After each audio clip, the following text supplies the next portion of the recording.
આગળ વાત કરીએ મહેસાણાની જ્યુડિશિયલ કોર્ટે ટ્રિપલ તલાકના કેસમાં એક સીમાચિહ્નરૂપ ચુકાદો આપ્યો છે। પોતાની પત્નીને ગેરકાયદેસર રીતે ટ્રિપલ તલાક આપી બે માસૂમ બાળકો સાથે તરછોડી દેનાર પતિ ઇમરાન મંસૂરીને કોર્ટે 1 વર્ષની કેદની સજા ફટકારી છે। આ ચુકાદાના પગલે મહિલા અધિકારોના રક્ષણની દિશામાં મોટું પગલું માનવામાં આવી રહ્યું છે। જાન્યુઆરી 2024માં આરોપી પતિ ઇમરાન મંસૂરીએ તેની પત્ની रिजवाना बानू ने शारीरिक और मानसिक त्रास आपी ट्रिपल तलाक कहीने घरनी बहार काढ़ी मूकी हती। पीड़िताए हिम्मत दाखवीने मेहसाणा महिला पोलीस मथके फरियाद नोंधावी हती।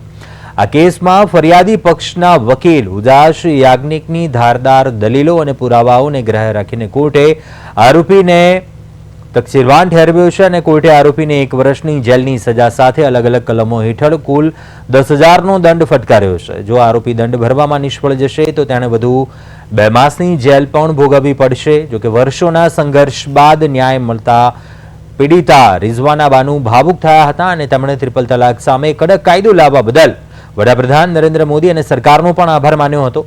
આ ચુકાદાથી મહિલાઓને અન્યાય સામે લડવાની નવી પ્રેરણા મળી છે।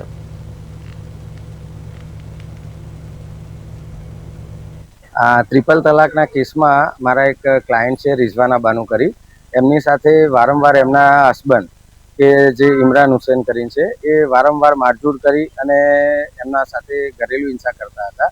ते बाबते झगड़ो वधी जता एमने मार मारी अने तलाक तलाक तलाक 3 वार कही अने एमना घरमांथी काढी मूकवामां आवेला। हवे ट्रिपल तलाक एक एवी वस्तु छे के ज्यारे कोई बी स्त्रीने मुस्लिम लॉ प्रमाणे तलाक बोली अने पोताना लग्न जीवनथी छूटा करी शकता था, परंतु भारत सरकार द्वारा जे आ कायदो बनाववामां आव्यो ए कायदामां स्त्रीओनुं रक्षण मुस्लिम स्त्रीओनुं रक्षण माटे आवी रीते तलाक आपी शकाय नहीं जे बाबतनी फरियाद रिजवाना बानू द्वारा नोंधवामां आवेली।